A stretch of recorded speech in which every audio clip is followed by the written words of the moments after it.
Om Swastiastu. Selamat pagi Bu dosen dan teman-teman semua. Kami dari kelompok 4 mengucapkan terima kasih karena sudah menonton video dari kelompok kami. Pada kesempatan yang baik ini, kami akan menjawab pertanyaan yang sudah diberikan. Pertanyaan akan dijawab oleh kelompok kami. Om Swastiastu. Perkenalkan, nama saya Agus Suryadi Putra dengan NPM 260 ingin menjawab pertanyaan nomor 1. Saluran pemasaran adalah serangkaian organisasi yang saling tergantung dan terlibat dalam proses untuk menjadikan barang atau jasa yang siap untuk digunakan dan dikonsumsi. Terima kasih. Om Swastiastu. Perkenalkan, nama saya Putu Anugrah Mardika dengan NPM 268. Di sini saya akan menjawab pertanyaan nomor 1.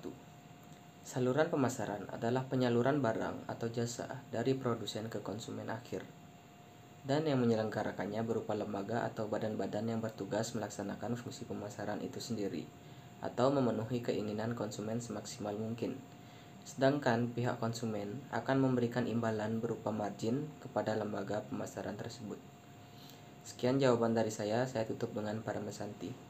Om Santi Santi Santi Om. Om Swastiastu. Terima kasih atas waktu yang diberikan kepada saya. Perkenalkan, nama saya Ibu Bagus Krisna Yuda dengan NPM 2020 32121284 dari kelas C5 kelompok 4. Baik, di sini saya akan menjawab pertanyaan nomor 2, yaitu pekerjaan apa yang dilakukan oleh saluran pemasaran. Nah, saluran pemasaran itu sendiri memiliki tugas, di mana tugas yang dimaksud ialah saluran pemasaran memindahkan barang dari produsen atau tempat diciptakannya barang tersebut kepada konsumen atau orang-orang yang meminati barang tersebut. Nah, jika tugas dari saluran pemasaran ini sudah terselesaikan dengan baik atau dapat terselesaikan dengan baik, itu akan dapat mengatasi berbagai masalah. Misalnya mengenai masalah waktu, tempat, dan kepemilikan yang memisahkan antara barang dan jasa tersebut dari konsumen atau orang-orang yang membutuhkan barang tersebut ataupun orang-orang yang menginginkan barang dan jasa tersebut. Nah, sekian jawaban dari saya. Saya ucapkan terima kasih. Saya tutup dengan Parama Santi. Om Santi Santi Santi Om. Perkenalkan, nama saya Eko Mangturja Pratama dengan NPM 261. Di sini saya akan menjawab pertanyaan nomor 3. Bagaimana seharusnya saluran pemasaran dirancang? Perancangan sistem saluran pemasaran yaitu menganalisis kebutuhan konsumen, menentukan tujuan saluran, serta mengidentifikasi dan mengevaluasi alternatif saluran utama. Sekian jawaban dari saya, terima kasih. Baik, perkenalkan, nama saya Ketut Adilasnya Putra NPM 716. Di sini saya akan menjawab pertanyaan, yaitu beberapa keputusan penting yang harus diperhatikan oleh manajemen dalam memutuskan saluran pemasaran. Jawabannya yaitu memilih anggota saluran, melatih dan memotivasi anggota saluran, mengevaluasi anggota saluran, memodifikasi rencana dan pengaturan saluran. Sekian dari saya, terima kasih. Om Swastiastu. Perkenalkan, nama saya Ida Bagus Komangalita Putra, NPM 255. Di sini saya akan menjawab pertanyaan nomor 5, yaitu bagaimana seharusnya perusahaan mengintegrasikan saluran pemasaran dan mengelola konflik saluran pemasaran. Yang pertama, bagaimana cara perusahaan mengintegrasikan saluran pemasaran? Cara yang pertama yaitu memilih anggota saluran pemasaran yang tepat. Yang kedua, melakukan pelatihan dan memotivasi anggota saluran pemasaran. Yang ketiga, mengevaluasi anggota saluran pemasaran. Dan yang terakhir, memodifikasi rancangan dan pengaturan saluran. Perusahaan dalam mengintegrasi saluran pemasaran menggunakan suatu sistem saluran pemasaran multi saluran, di mana sistem ini menggunakan saluran pemasaran lebih dari satu yang bertujuan untuk menjangkau seluruh segmen pelanggan. Lalu yang kedua, bagaimana cara mengelola konflik saluran pemasaran.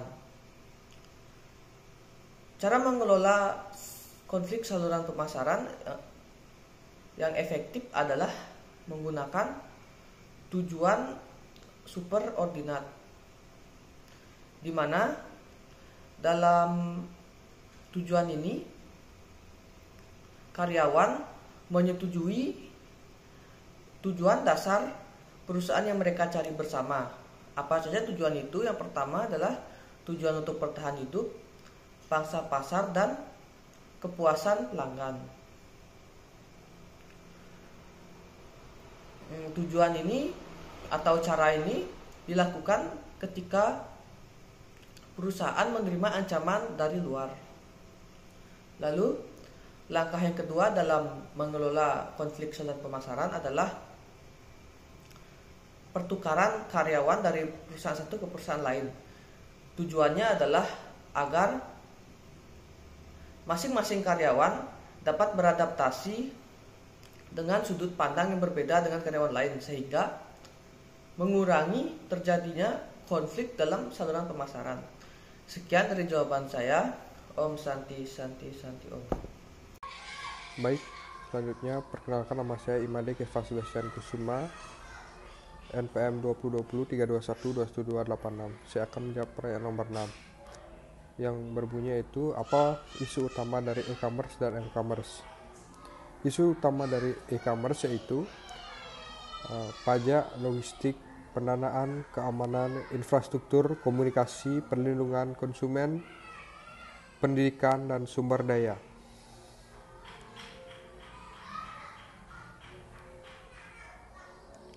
Lalu selanjutnya, apa perbedaan dari atau isu utama dari m-commerce yaitu yang pertama pembayaran seluler menjadi komponen penting dari mobile commerce. Kedua, mobile banking atau m-banking juga merupakan komponen mobile commerce. Yang ketiga, iklan seluler, komponen mobile commerce selanjutnya itu ada iklan seluler. Baik, terima kasih. Om Swastiastu. Perkenalkan, nama saya Budha Pratama, NPM 299. Di sini saya akan menambahkan jawaban nomor 6 yang sudah dibahas oleh teman saya, yaitu mengenai isu utama dari e-commerce dan m-commerce. Nah, isu utama dari m-commerce yang terjadi di Indonesia yaitu ada 5. Yang pertama, perilaku. Yang kedua, sistem pembayaran. Yang ketiga, regulasi dan kebijakan pemerintah. Yang keempat, permasalahan logistik. Dan yang kelima, penggunaan perangkat mobile. Nah, sedangkan m-commercial itu adalah sistem perdagangan elektronik dengan menggunakan peralatan portable atau mobile seperti telepon genggam, telepon pintar, PDA, dan notebook. Nah, di sana ada 3 isu. Isu pertama, mobile device tidak biasanya menawarkan grafik atau daya proses suatu PC. Dan yang kedua, layar yang kecil dari mobile device membatasi komplikasi aplikasi. Dan yang ketiga, masing-masing jaringan mempunyai pendekatan yang berbeda terhadap pemahaman m-commerce. Sekian jawaban dari saya ucapkan terima kasih. Om Santi Santi Santi Om. Sekian presentasi dari kelompok kami. Apabila ada kata-kata yang kurang jelas, mohon dimaklumi dan dimaafkan. Nah, presentasi kali ini kami tutup dengan para Santi. Om Santi Santi Santi Om.